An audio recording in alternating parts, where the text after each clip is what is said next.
Hello दोस्तों, आज अपने इस ऑनलाइन वीडियो के माध्यम से मैं कल आधे में छोड़ गए अपने टॉपिक टेंसेस की शुरुआत करूंगा।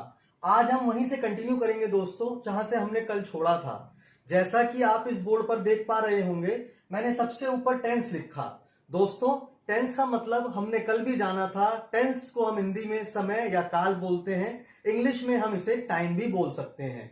जैसा कि हमने कल पढ़ा था दोस्तों कि हमारे पास तीन तरह के टेंसेज होते हैं, प्रेजेंट, पास्ट और फ्यूचर। जैसा कि मैंने आपको बताया था, समय की गणना तीन ही कालों में होती है। पहली भूतकाल, दूसरी वर्तमान काल और तीसरी भविष्य काल। उसी चीज को ध्यान में रखते हुए हमने यहां पर तीनों टेंस लाइन से लिख दिए हैं, प्रेजेंट, पास्ट और फ्यूचर। दोस्तों, यहां पर प्रेजेंट, पास्ट और फ्यूचर लिखने के बाद जो सबसे पहली चीज हमको गौर करनी है वो ये है कि इन टेंसेस के आगे चल के चार चार पार्ट्स और हैं जिनके बारे में हमें लाइन से पढ़ना है। जैसा कि दोस्तों यहां पर आपको दिख रहा है, नंबर 1 पे प्रेजेंट, नंबर 2 पे पास्ट, नंबर 3 पे फ्यूचर। हम इन टेंसेस को इसी तरह लाइन से एक एक करके पढ़ेंगे। जैसा कि आप देख सकते हैं दोस्तों, नंबर 1 पे मैंने इंडेफिनिट ऑब्लिक सिंपल लिखा। इसका मतलब यह है कि किसी भी टेंस को, जो नंबर 1 पे जैसे मैंने प्रेजेंट टेंस लिखा है, अगर मैं ये कहूं प्रेजेंट इंडेफिनिट टेंस या मैं कहूं प्रेजेंट सिंपल टेंस, तो ये एक ही बात है। उसी तरह दूसरे नंबर पे प्रेजेंट कॉन्टिन्यूअस या प्रोग्रेसिव टेंस भी हम कहते हैं। नंबर 3 पे प्रेजेंट परफेक्ट टेंस, नंबर 4 पर प्रेजेंट परफेक्ट कॉन्टिन्यूअस टेंस।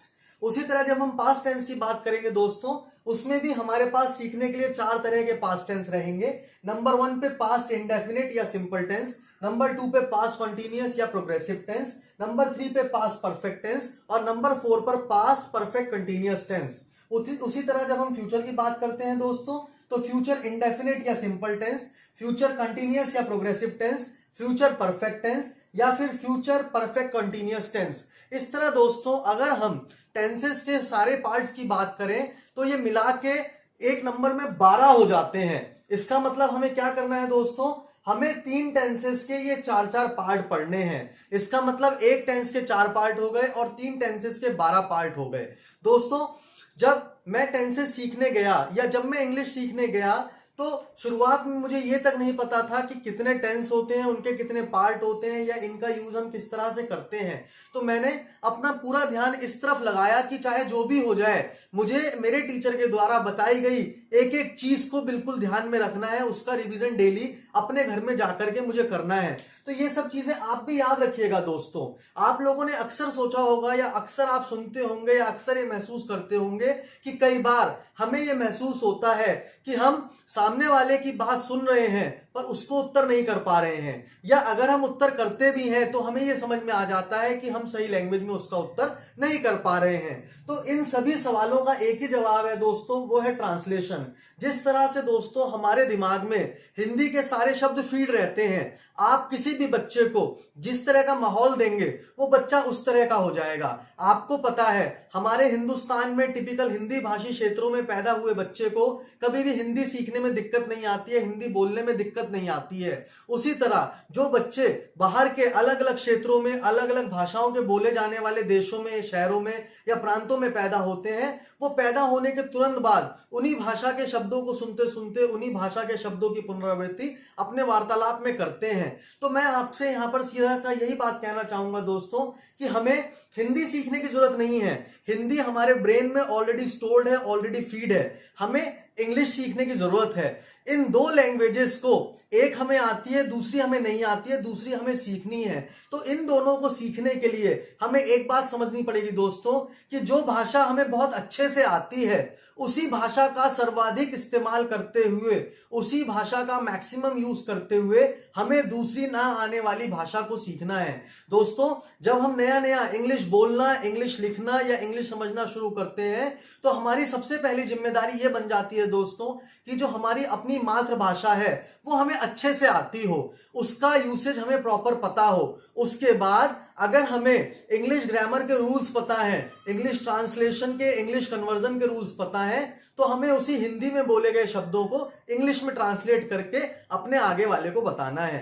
जैसा कि मैंने अभी आपको बताया, हिंदी के शब्द हमारे ब्रेन में गोल गोल गोल गोल गोल गोल घूमते रहते हैं। मैं आपके सामने बोल रहा हूं, मैं हिंदी में बोल रहा हूं तो खटाखट खटाखट खटाखट शब्द मुंह से निकलते आ रहे हैं, मुझे सोचने की जरूरत भी नहीं है। अगर आप भी अपने घर में इन सब चीजों को सोच के देखेंगे तो आपको ये पता चलेगा, ये महसूस होगा कि हाँ सच में जब हम हिंदी बोलना शुरू कर रहे हैं तो सेकंड भी नहीं लगता और हिंदी के सारे शब्द घूम घूम के दिमाग से नीचे मुंह से बाहर निकल रहे हैं। उसकी जगह अगर आप इंग्लिश की बात करते हैं दोस्तों, तो इंग्लिश थोड़ी देर बोलने के बाद हम सब लोग ये सोचने लग जाते हैं कि अब आगे क्या बोलूं या आगे मैं क्या कहूं। तो उसका सीधा सा सरल जवाब यही है दोस्तों कि हमारे दिमाग में जितने भी हिंदी के शब्द हैं, जिसे हम अपनी वोकेबलरी कहते हैं, वो इतनी स्ट्रांग होनी चाहिए कि जितने हिंदी के शब्द मुझे याद हैं उतने ही इंग्लिश के शब्द मुझे याद हो जाएं। या दूसरे शब्दों में हम ये कहें कि जितने हिंदी के शब्द मुझे याद हैं उतने ही हिंदी के शब्दों की इंग्लिश मुझे अगर याद हो गई तो मेरे लिए बहुत आसान हो जाएगा इन रूल्स को सीखने के बाद उन शब्दों को हिंदी से इंग्लिश में ट्रांसलेट करके टेंसेस के रूल में लगा करके आगे वाले को बता देना, या किसी चीज को करने के लिए उस चीज का ट्रांसलेशन करने के बाद अपनी बात सामने वाले तक पहुंचा देना। तो जैसा कि दोस्तों हमने यहां पर यह देखा कि इन 3 टेंसेस के 4-4 पार्ट होते हैं, ये टोटल मिलके 12 हो जाते हैं। तो हमें क्या करना है दोस्तों, एक टेंस की 4 रूल लाइन याद करनी है। प्रेजेंट इंडेफिनिट या सिंपल की एक रूल लाइन होगी, उसके बाद प्रेजेंट कॉन्टिन्यूअस की दूसरी रूल लाइन होगी, प्रेजेंट परफेक्ट की तीसरी, प्रेजेंट परफेक्ट कॉन्टिन्यूअस की चौथी, उसी तरह पास्ट की 4 रूल लाइन होंगी, उसी तरह फ्यूचर की 4 रूल लाइन होंगी। ये रूल लाइन मैं इसलिए कह रहा हूं दोस्तों, हमारे हर टेंस को सीखते समय हमें ये याद रखना है कि हमारा टेंस आगे और पीछे इंग्लिश में सेम है। अगर मैं यहां बात करूं, आप देखेंगे मैंने बोर्ड पर एक लाइन लिखी है, subject plus verb plus object. अब हमें क्या करना है दोस्तों, हमें यह पता चल गया कि हमारे पास हर सेंटेंस में जो हम अभी पढ़ने वाले हैं, जैसा कि मैंने आपको बताया 3 टेंसेस के 4 पार्ट होते हैं, एक टेंस के 4 पार्ट हो गए तो 3 टेंसेस के 12 पार्ट हो गए। इन 12 पार्ट्स की 12 रूल लाइन होती है दोस्तों। अगर हम उन 12 रूल लाइंस को लर्न कर लेते हैं, रट लेते हैं, पढ़ लेते हैं और उसके बाद हमें ट्रांसलेशन करना है तो हमें इस लाइन को याद करना है। जैसे मैंने यहां बोर्ड पर लिख दिया दोस्तों, subject plus verb plus object. अब हमें क्या करना है दोस्तों, जो हमारी इस रूल लाइन में बीच का वर्ब है इसे बार बार चेंज करना है। बार बार चेंज कैसे करना है, कभी ये इंडेफिनिट के हिसाब से लिखी जाएगी, कभी ये कॉन्टिन्यूअस के हिसाब से लिखी जाएगी, कभी ये परफेक्ट के हिसाब से लिखी जाएगी, कभी ये परफेक्ट कॉन्टिन्यूअस के हिसाब से लिखी जाएगी। इस तरह से हमें यह पता चल गया कि हमारे उन सेंटेंसेस में जिनमें हम टेंसेस की बात करते हैं, आगे सब्जेक्ट होगा, पीछे ऑब्जेक्ट होगा, सिर्फ बीच में जो वर्ब होगा वो हमें टेंसेस के अकॉर्डिंग चेंज करना है। अभी वो लोग जो इंग्लिश नया नया पढ़ना लिखना या जानना सीख रहे हैं, उनके लिए यह समझना जरूरी है दोस्तों कि जब हमने पार्ट्स ऑफ स्पीच करी, इसका मतलब हमने इंग्लिश के उन टॉपिक्स को पढ़ा जिनका इस्तेमाल हम बोलते लिखते या पढ़ते समय करते हैं। अब उनका प्रॉपर यूज करने का समय आ गया है दोस्तों। जैसा कि मैंने आपसे कहा कि subject plus verb plus object, ये टैगलाइन आप याद कर लीजिएगा कि किसी भी टेंस रिलेटेड सेंटेंस में आपकी जो बेसलाइन होगी, जो रूल लाइन होगी, वो यही होगी, subject plus verb plus object. इसमें सिर्फ वर्ब बार बार चेंज होगा। अगर मैं आपसे प्रेजेंट इंडेफिनिट टेंस की बात करूं दोस्तों, तो इसकी बेसलाइन हो जाएगी subject plus V1 plus object, और इसमें हम do oblique does plus V1 का इस्तेमाल भी करेंगे जब हमारे सेंटेंसेस का टाइप बदलेगा।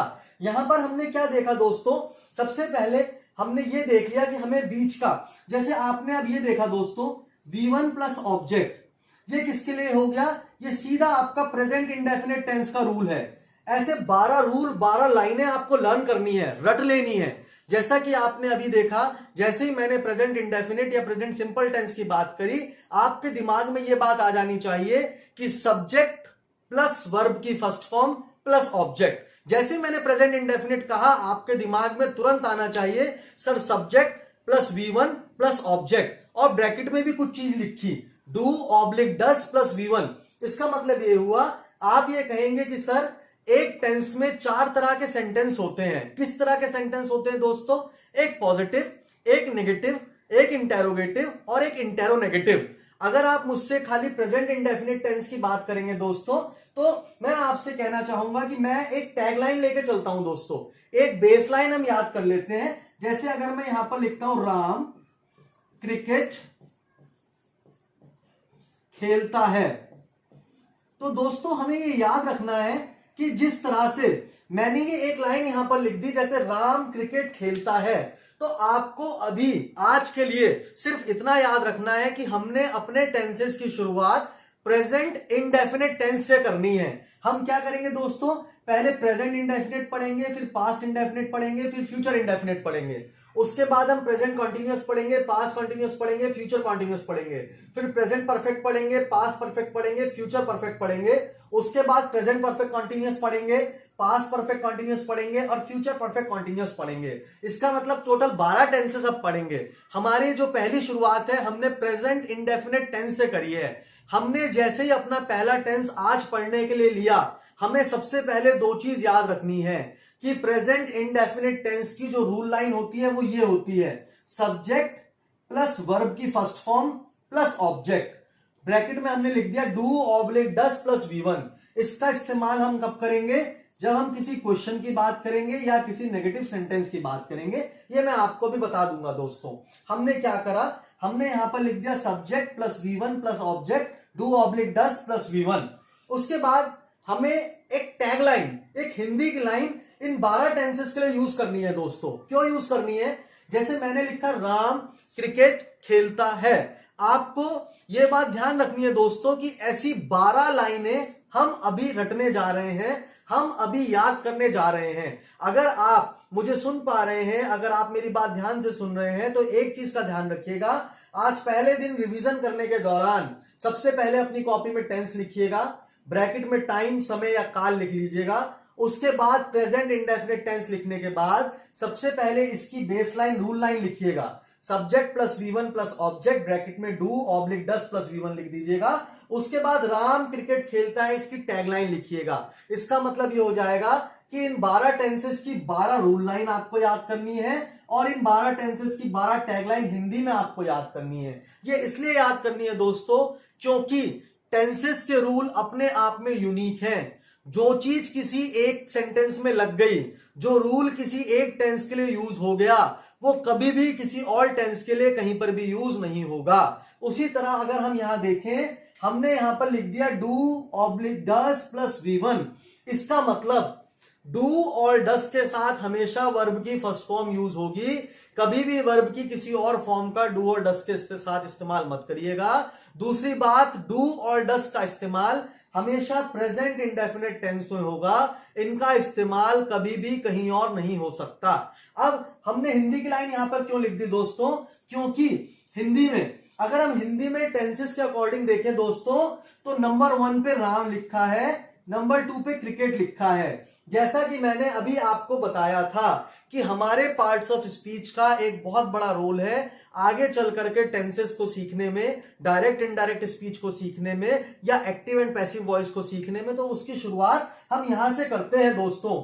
जैसा कि मैंने आपको अभी बताया कि एक सब्जेक्ट, मैंने आपसे नाउन पढ़ाते समय कहा था दोस्तों कि नाउन और प्रोनाउन पढ़ना हमारे लिए सबसे ज्यादा इसलिए जरूरी है क्योंकि यही हमारे सेंटेंस को सब्जेक्ट या ऑब्जेक्ट देते हैं। किसी भी सेंटेंस का अगर कोई भी सब्जेक्ट है या किसी भी सेंटेंस का कोई भी ऑब्जेक्ट है, तो 99.9% केसेस में या तो वो कोई नाउन होगा या तो वो कोई प्रोनाउन होगा। स्पेशली अगर हम टेंस रिलेटेड सेंटेंसेस देखें, वो सेंटेंसेस देखें जिसमें टेंसेस के रूल लगे हुए हैं, टेंसेस के रूल मतलब ये वाले रूल लगे हुए हैं, उन टेंसेस में हमेशा आपको यह ध्यान रखना है कि जो कभी भी नंबर 1 पे आएगा, जैसे आपने क्या देखा इस सेंटेंस में मैंने लिखा राम क्रिकेट खेलता है। आपने अभी अभी पार्ट्स ऑफ स्पीच पढ़े हैं, अब आपको यह बात समझ में आ जानी चाहिए कि सर ने हमें बताया था कि हम राम को देख सकते हैं, तो राम एक नाउन हो गया। हम क्रिकेट देख सकते हैं, जैसे मैंने आपसे क्रिकेट कहा, आपकी आंखों के सामने एक ग्राउंड आ गया, एक पिच आ गई, ग्रीन कलर का ग्राउंड है, बीच में ब्राउनिश सी पिच है, चारों तरफ भीड़ बैठी हुई है, फ्लड लाइट्स जल रही हैं, बीच में मैच चल रहा है, बॉलर बॉल डाल रहा है, बैट्समैन हिट कर रहा है, फील्डर बॉल पकड़ने के लिए भाग रहा है, फील्डर ने बॉल पकड़ी, विकेट कीपर को दी, विकेट कीपर ने विकेट्स को बेल्स को उड़ा दिया। इसका मतलब क्या हुआ दोस्तों, एक छोटी सी सिचुएशन आपके ब्रेन ने आपके सामने क्रिएट कर दी, एक इमेज आपके सामने प्रेजेंट कर दी जब आपने क्रिकेट की बात करी। उस तरह जिस तरह आप राम को देख सकते हैं, राम को सुन सकते हैं, राम की एक इमेज अपने दिमाग में बना सकते हैं। राम कोई भी हो सकता है, क्रिकेट खेलने वाला कोई साधारण लड़का भी, या हमारे सबके प्रभु श्री राम भी। तो यहां पर इस चीज का ध्यान रखना है दोस्तों कि राम किसी भी सेंटेंस में जब कभी भी आप उस सेंटेंस को पढ़ते हैं तो इंग्लिश के अकॉर्डिंग पढ़िएगा। मैंने कहा अभी आप ध्यान दीजिए, राम क्रिकेट खेलता है, आपने ध्यान कैसे दिया, राम नाउन, क्रिकेट नाउन, खेलता है मतलब किसी काम के होने का पता चल रहा है दोस्तों।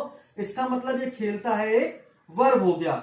इससे हमें क्या पता चला दोस्तों कि एक सेंटेंस जो 3 पार्ट में हमने डिवाइड करा, उसे उन 3 पार्ट में डिवाइड करते ही हमने देखा कि उसका पहला हिस्सा राम एक नाउन है, दूसरा हिस्सा क्रिकेट एक नाउन है, और तीसरा हिस्सा खेलता है एक एक्शन वर्ड है, जिससे हमें किसी एक्टिविटी के होने का पता चलता है, वो वर्ब है। इसका मतलब दोस्तों हमें ये बात समझ में आ गई कि जैसे ही मैंने राम क्रिकेट आपने प्रेजेंट इंडेफिनिट टेंस और राम क्रिकेट खेलता है दो चीज याद कर ली कि जब कभी भी कोई मुझसे प्रेजेंट इंडेफिनिट टेंस की बात करेगा मैं बोलूंगा राम क्रिकेट खेलता है। इसका मतलब क्या हुआ दोस्तों कि ये इसकी एक टैगलाइन हो गई, उसमें भी आपने राम को नाउन लिख लिया, क्रिकेट को नाउन लिख लिया और खेलता है को वर्ब लिख लिया। यहां पर एक चीज का और ध्यान दीजिएगा दोस्तों कि जैसे ही हमने राम एक नाउन है, क्रिकेट एक नाउन है, खेलता है एक वर्ब है, तो जो नंबर 1 पे आया, जैसे यहां पर नंबर 1 पे राम आया तो आप नंबर 1 पे आने वाले नाउन को सब्जेक्ट मानिए। ध्यान से देखिएगा दोस्तों, जो नाउन या प्रोनाउन नंबर 1 पर आया आपने उसको सब्जेक्ट माना, जो नाउन या प्रोनाउन दूसरे नंबर पे आया आपने उसको ऑब्जेक्ट माना, और जो एक्टिविटी एक्शन वर्ड जिससे हमें उस सेंटेंस में होने वाले काम का पता चला आपने उसको वर्ब माना।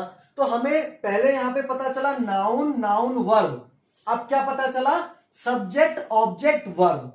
इसका मतलब क्या हो गया दोस्तों, जो हमारी बेसलाइन है, जो हमारी रूल लाइन है, उसमें हमसे 3 चीज पूछी गई है, सब्जेक्ट वर्ब और ऑब्जेक्ट। इससे हमें क्या पता चलता है दोस्तों कि जो हमारा सब्जेक्ट है वो राम है, जो हमारा वर्ब है वो खेलता है मतलब प्ले है, सब जानते हैं प्ले, प्लेड। दोस्तों कुछ वर्ब फॉर्म्स हमें याद करनी पड़ेंगी, मैं पूरी कोशिश करूंगा आप लोगों को कुछ ऐसी वर्ब फॉर्म्स जिनका यूज हम अपने डेली यूज में करते हैं या दिन भर की बातों में करते हैं, उन वर्ब फॉर्म्स को उनकी 3 फॉर्म्स और उसके मीनिंग के साथ आपको 1-2 दिन में लिखवा दूं, क्योंकि आपको टेंसेस में इन वर्ब फॉर्म्स की बहुत जरूरत पड़ने वाली दोस्तों।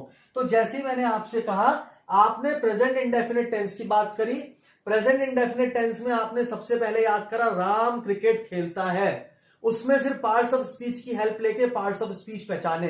राम क्रिकेट खेलता है में राम पहला नाउन, क्रिकेट दूसरा नाउन, खेलता है यानी कि verb action word, it means वो वर्ब हो गया। तो जो पहला नाउन होता है दोस्तों वो सब्जेक्ट, तो दूसरा नाउन या प्रोनाउन होता है वो ऑब्जेक्ट, जो नंबर 3 पे लगा था उसे हमने वर्ब मान लिया।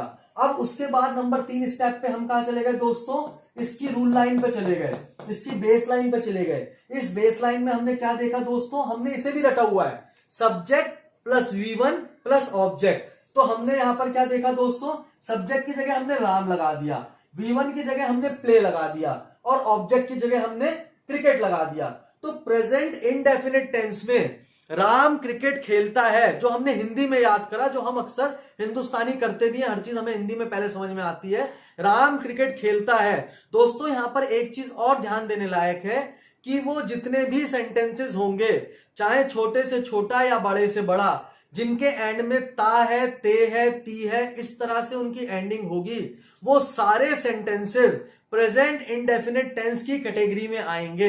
इसका मतलब आप क्या समझे दोस्तों कि प्रेजेंट इंडेफिनिट टेंस करने के लिए हमें सबसे पहले यह समझना, जानना, परखना जरूरी है कि जो भी सेंटेंस हमारे सुनने में आ रहा है उसकी एंडिंग में ता है, ते है, ती है होना चाहिए। अगर ता है, ते है, ती है किसी भी सेंटेंस की एंडिंग में आ रहा है तो आप समझ जाइए ये वही सेंटेंस है जिसकी ट्रांसलेशन हमें subject plus V1 plus object वाले रूल से करनी है। जैसे राम क्रिकेट खेलता है, सीता गाना गाती है, मेरा बेटा खाना खाता है, वो दूध पीता है, हम कार चलाते हैं, तुम दिल्ली जाते हो, हम क्यों नहीं सो जाते हैं, वह मुझसे मिलने क्यों नहीं आता है, हम कल दिल्ली जाते हैं। या ऐसे और भी कई सेंटेंस जिसमें आपको पीछे ता है, ते है, ती है मिल रहा है। आप 10, 15, 20, 50 जितने आपको याद हो जाएं अपने घर वालों से कहिए, फैमिली मेंबर से कहिए। आजकल लॉकडाउन की अवधि में लगभग सभी लोग घर पे हैं, आप लिख लीजिए, छोटे छोटे छोटे छोटे बड़े सेंटेंस सब लिख लीजिए दोस्तों। नीचे कमेंट बॉक्स में, जहां पर आपने मेरा चैनल सब्सक्राइब करा है उसके नीचे कमेंट बॉक्स में आप कमेंट भी करिए, जो भी आपकी क्वेरी है आप लिखिए, आप अपने सजेशन भी दीजिए कि सर ये चीज इस तरह से पढ़ा दी जाती तो और बेहतर होता, या सर अगर इस टॉपिक को पहले कवर कर लिया जाता तो और बेहतर होता, या मुझे ये चीज समझ में नहीं आई, इसको अगर दोबारा से एक बार रिवीजन करा दिया जाए तो और बेहतर होगा। इस तरह की चीजें अगर कमेंट बॉक्स में आती हैं दोस्तों, तो मैं बहुत जल्दी कोशिश करूंगा उसका आंसर आपको जल्दी से जल्दी इन क्लासेस के माध्यम से मिले। अभी आप सिर्फ इतना समझिए दोस्तों कि जब हम प्रेजेंट इंडेफिनिट टेंस पढ़ते हैं तो हमें उन सारे सेंटेंसेस के बारे में सोचना, सुनना, पढ़ना और लिखना है जिनके एंड में ता है, ते है, ती है आता है। अक्सर आपने अपने रूटीन में देखा होगा, हमसे कोई कहता है कि अपना डेली रूटीन बताओ, तो हम कैसे कहते हैं दोस्तों, मैं सुबह 5 बजे सोकर उठता हूं, मैं 5:30 बजे फ्रेश होने के बाद मॉर्निंग वॉक पर जाता हूं, 6:30 बजे मैं मॉर्निंग वॉक से वापस आता हूं, 7 बजे तक मैं नहा धोकर अपने ऑफिस जाने के लिए तैयार होता हूं, 7:30 बजे तक ब्रेकफास्ट करने के बाद मैं अपने ऑफिस के लिए निकलता हूं, मैं अपने ऑफिस कार, स्कूटर, बाइक या बस से जाता हूं, अपने ऑफिस पहुंचने के बाद मैं वहां डेली के काम करना शुरू करता हूं, दिन भर काम करने के बाद मैं शाम को 3 बजे, 4 बजे या 5 बजे जब भी अपने ऑफिस से आते हैं आप, मैं अपने घर वापस आता हूं, घर आने के बाद थोड़ी देर मैं आराम करता हूं, आराम करने के बाद मैं स्नैक्स लेता हूं, टीवी देखता हूं, टीवी देखने के बाद मैं 2 घंटे सेल्फ स्टडी करता हूं, 2 घंटे सेल्फ स्टडी करने के बाद मैं अपनी फैमिली के साथ डिनर करता हूं, उसके बाद मैं रात को 1 घंटे पढ़ाई करता हूं, पढ़ाई करने के बाद मैं रात को 11 बजे 12 बजे अपने बेड में जाता हूं और सो जाता हूं। दोस्तों ये जो रूटीन मैंने आपको बताया, जो एक इमेजिनरी, एक फिक्टिशियस रूटीन है, मैंने आपके सामने ऐसे ही बोल दिया। आपने इसके सारे सेंटेंसेस में देखा होगा पीछे ता, ते, ती लग रहा है, ये वो सेंटेंस है दोस्तों जो सारे सिंपल सेंटेंस हैं, जिन्हें हम पॉजिटिव सेंटेंसेस भी बोलते हैं। मैंने आपके लिए इन सारे सेंटेंसेस का एग्जांपल इसलिए लिया दोस्तों ताकि आज हम सिर्फ अपने सिंपल सेंटेंसेस को करना जाने, नहीं और क्यों नहीं का इस्तेमाल हम कल करेंगे। अभी हम सिर्फ इतना जाने कि अगर हम अपना रूटीन लिखने चलते हैं तो हम उसको कैसे लिखें। अब हमने यहां पर क्या करा दोस्तों, जैसे मैंने लिख लिया राम क्रिकेट खेलता है, उसी तरह आपने देख लिया subject plus V1 plus object. इसका मतलब ऐसे कोई भी सेंटेंस जिसके एंड में ता है, ते है, ती है आ रहा है, वो आप याद करके अपनी कॉपी में लिख लीजिएगा। उनको ट्रांसलेट करने का तरीका क्या है दोस्तों, जो पहला वाला है वो सब्जेक्ट, जो दूसरे वाला नाउन है वो ऑब्जेक्ट, और उसमें जो एक्टिविटी हो रही है खेलना, कूदना, पढ़ना, लिखना, सुनना, सुनाना, वो एक वर्ब हो गया।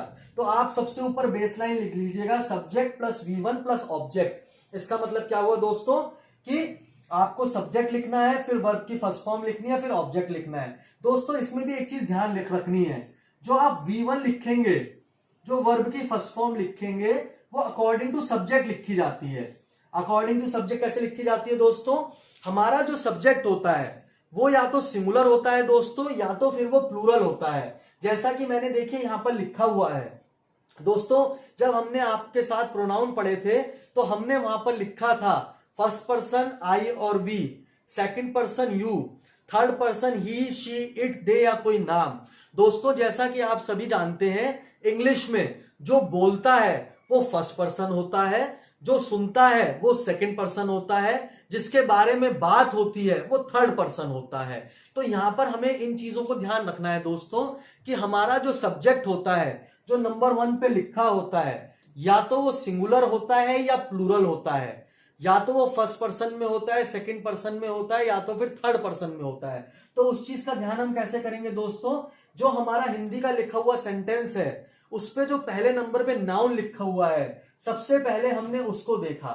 जैसे यहां पर राम लिखा हुआ है, राम क्या है दोस्तों, आप देखिए अपनी कॉपी में 2 जगह लिख लीजिएगा, एक जगह सिंगुलर, एक जगह प्लूरल। इसका मतलब क्या हो गया दोस्तों, हमने नाउन्स को 2 कैटेगरी में डिवाइड करा है, या तो वो सिंगुलर होते हैं या तो वो प्लूरल होते हैं। दोस्तों हमारे टेंसेस के रूल भी इसी तरह चलते हैं। हमारे टेंसेस में हर टेंस के दो रूल होते हैं, एक वो जो सिंगुलर के लिए होता है, दूसरा वो जो प्लूरल के लिए होता है। तो हमें जब हमने लिखा राम क्रिकेट खेलता है, तो हमने सबसे पहले देखा कि जो हमारे सेंटेंस का सब्जेक्ट है राम, वो सिंगुलर है या प्लूरल है। उसको पहचानने के लिए आप क्या करिए दोस्तों, कहीं पर अपनी कॉपी में लिख लीजिए सिंगुलर प्लूरल। सिंगुलर के नीचे लिखिए दोस्तों ही, शी, इट और नेम। ही, शी, इट और नेम। प्लूरल के नीचे लिखिए दोस्तों आई, वी, यू और दे। प्लूरल के नीचे लिखिए आई, वी, यू और दे। इससे आपको पता चलेगा दोस्तों कि जो सिंगुलर सब्जेक्ट होता है वो क्या होता है, या तो ही, या तो शी, या तो इट, या तो फिर कोई नाम। जैसे ही आपने यहां पर देखा राम, राम एक नाम है, इसका मतलब वो इस कैटेगरी में आ गया। इसका मतलब अगर हम थोड़ा और आगे इस टॉपिक में चले तो आप ये समझिए कि जैसे ही मैंने ये कहा राम इस सेंटेंस का सब्जेक्ट है, आपको सबसे पहले देखना है कि ये जो सब्जेक्ट है वो सिंगुलर है या प्लूरल है। कैसे पहचानेंगे, सिंगुलर में आपने लिखा है ही, शी, इट या नेम। आपने कहा भाई राम एक नाम है, नेम किस में आता है, सिंगुलर में। तो एक नेम किस में आ गया, सिंगुलर में, तो इसका मतलब राम सिंगुलर हो गया। अगर यहां दो नाम होते, राम और श्याम क्रिकेट खेलते हैं, तो वो दो नाम हो जाते दोस्तों, तो वो प्लूरल में आ जाते। ये चीज जरूर ध्यान रखिएगा। ही, शी, इट और नेम सिंगुलर हो गए दोस्तों। उसी तरह जो प्लूरल है आई, वी, यू और दे। कई लोग कंफ्यूज होते हैं कि सर आई प्लूरल कैसे हो गया, आई तो मैं अकेला हूं। तो दोस्तों सब लैंग्वेजेस के अपने अपने रूल हैं। ये इंग्लिश लैंग्वेज का एक रूल है कि उन्होंने आई को हमेशा प्लूरल रखा। क्यों रखा दोस्तों, क्योंकि यहां पर आई, वी, यू और दे हमने लिखा। ये मैं आपको बाद में कभी बताऊंगा कि आई को हमने प्लूरल में क्यों रखा, सिंगुलर में क्यों नहीं रखा। तो हमने अभी सिर्फ दो चीज नोट करनी है दोस्तों, पहली सिंगुलर ही, शी, इट और नेम, दूसरी प्लूरल आई, वी, यू और दे। जैसे ही आपने लिख लिए सिंगुलर और प्लूरल, उसमें आप ये देखिएगा कि जो मेरा सब्जेक्ट है, अगर यहां पे लिखा होता मैं क्रिकेट खेलता हूं, तो आप देखते मैं मतलब आई मतलब प्लूरल, तो मुझे प्लूरल का रूल लगाना है। अगर यहां लिखा है राम, इसका मतलब सिंगुलर। अगर लिखा होता वह क्रिकेट खेलता है, तो सिंगुलर क्योंकि ही है। अगर लिखा होता हम क्रिकेट खेलते हैं, तो हम मतलब वी, इसका मतलब प्लूरल। दोस्तों ये मैंने इसलिए करा क्योंकि यहां पर जो V1 लिखा है, अगर आप देखेंगे दोस्तों, तो सिंगुलर सब्जेक्ट के साथ लिखिएगा V1 के साथ S और ES लगा के, और प्लूरल सब्जेक्ट के साथ आप लिख दीजिएगा खाली V1। जैसे यहां पर लिखा है राम क्रिकेट खेलता है, आपने देखा राम एक सिंगुलर है, तो नंबर 1 पे तो आपने क्या लिखा दोस्तों, राम। उसके बाद वर्ब की फर्स्ट फॉर्म लिख दिया आपने प्ले। जैसे ही आपने देखा प्ले, आपको ये पता चल गया कि अब मुझे इस प्ले को या तो V1 लिखूं या V1 के साथ SES लिखूं। ये डिपेंड करता है दोस्तों इस पे। अगर मेरा सब्जेक्ट राम है, राम एक सिंगुलर है, तो मैंने यहां पर S लिख दिया, क्योंकि मैंने पढ़ा है कि सिंगुलर सब्जेक्ट का क्या रूल है, V1 प्लस S और ES। इससे आप क्या समझे दोस्तों कि जब कभी भी मेरा राम क्रिकेट खेलता है, ये एक सिंगुलर सब्जेक्ट वाला सेंटेंस है, तो मैं प्लेज लिखूंगा और मैंने पीछे क्रिकेट लिख दिया। इसकी जगह दोस्तों अगर मेरा सब्जेक्ट प्लूरल हो जाए, तो मैं लिखूंगा वी प्ले क्रिकेट। तो ये चीज हमें ये बताती है दोस्तों कि हमें कुछ चीजों को ध्यान रखना है। कैसे ध्यान रखना है, राम क्रिकेट खेलता है, राम सब्जेक्ट, क्रिकेट ऑब्जेक्ट, खेलना वर्ब। खेलता है जिनकी एंडिंग ता है, ते है, ती से होगी, वहां पे वर्ब की फर्स्ट फॉर्म लगेगी। तो खेलने की वर्ब की फर्स्ट फॉर्म है प्ले। अब प्ले जैसे हमने यहां पर लिखा, हमें यह ध्यान रखना था कि इसके साथ एस लगाएं या ना लगाएं। आपने देखा कि जो इससे पहले लिखा है, अगर वो सिंगुलर है, आप इस लाइन से पहचान सकते हैं, ही, शी, इट और नेम की लाइन से। अगर आप इसे पहचान सकते हैं, तो आपने यहां पर पहचान लिया कि राम एक नेम है, वो एक सिंगुलर है, आपने एस लगा दिया। जबकि दूसरे वाले केस में वी एक प्लूरल केस है, इसलिए आपने प्लेस के पास वाला प्ले हटा दिया। दोस्तों ये इंग्लिश में की जाने वाली सबसे बड़ी गलती है। मैंने लोगों को इस टेंस में, बड़े बड़े महारथियों को गलती करते देखा है। उन्हें बोलते समय यह समझ नहीं आता कि मैं इसके साथ एस लगाऊं या मैं एस ना लगाऊं। तो आज इस टेंस को समझने के लिए हमारे लिए दोस्तों, ये मैंने इस बोर्ड पर ये सारी चीजें इसलिए लिखी हैं ताकि आप इसका एक स्क्रीनशॉट ले लें। आप इसका एक स्क्रीनशॉट लेकर के अपने पास फोन में हमेशा सेव रखें। आप यहां से देखें कैसे टेंसेस चलना स्टार्ट हुए, कैसे टेंस पर प्रेजेंट, पास्ट, फ्यूचर, फिर कैसे इन तीनों के चार चार पार्ट, कैसे इनकी बेसलाइन, कैसे इनकी टैगलाइन हिंदी में, कैसे ये पूरा रूल, कैसे सिंगुलर और प्लूरल, कैसे हमने इन सेंटेंसेस का रिवीजन करा, उसके बाद कैसे हमने देखा कि सारे टेंसेस में एक ही लाइन का रूल होता है, सिर्फ और सिर्फ जो चेंज आता है वो वर्ब में आता है। वर्ब में कैसे आता है दोस्तों, आगे पढ़ने वाले सब टेंसेस में आप देखेंगे कि हम सब्जेक्ट और ऑब्जेक्ट अपना सेम रखेंगे, कॉमन, यहां वाले दोनों सेम रखेंगे, सिर्फ हमें बीच में चेंज करना है। इसमें हमने V1 प्लस SES लगा दिया या V1 अकेला लगा दिया। आगे चलने वाले टेंसेस के पार्ट में हम सिर्फ बीच में चेंज करते चलेंगे, और जब बीच में चेंजेस आते रहेंगे दोस्तों तो हमारे पीछे हिंदी के सेंटेंसेस का एंड बदलता रहेगा। आज के लिए हमारा क्लास में इतना टॉपिक कवर करना ही काफी है दोस्तों। आज आप इसका जम के रिवीजन करिएगा। आप कमेंट बॉक्स में मुझे बताइएगा, कहीं भी आपकी कोई क्वेरी हो, कोई सजेशन हो, वो भी मुझे जरूर बताइए दोस्तों, क्योंकि सुधार के लिए हमारे लिए डेली सीखना बहुत जरूरी है। आगे आने वाली क्लासेस में हम कई सारे टॉपिक्स कवर करने वाले हैं दोस्तों, जैसे सबसे बड़ी बात, इंटरव्यू के दौरान हमें किस तरह बोलना है, किस तरह बैठना है, या जब कभी भी हम कॉम्पिटिटिव एग्जाम देने चाहते हैं तो हमें किन टॉपिक्स का रिवीजन पहले करना है, किस तरह की रिवीजन हमें करनी है, या डेली यूसेज में कौन से वर्ब फॉर्म्स हमें याद होने चाहिए, किस तरह के सेंटेंसेस हमें घर में आपस में एक दूसरे से बात करने के लिए याद कर लेने चाहिए। अभी बहुत कुछ आना बाकी है दोस्तों। हमारे इस लंबे सफर की एक छोटी सी शुरुआत है। आप आज इस पूरे बोर्ड को अपने मन में बैठा लीजिएगा दोस्तों। ये मेरे पढ़ाने का अपना तरीका है, जिसमें मुझे अच्छा लगता है कुछ चीजों को हाईलाइट कर दिया जाए और बाकी सारी चीजें हमारे सामने रहे। तो आप भी इसको फॉलो करने की कोशिश करिए दोस्तों। सब चीज लर्न कर लीजिएगा, singular, plural, first person, second person, third person, इनका भी अभी यूज आने वाला है दोस्तों।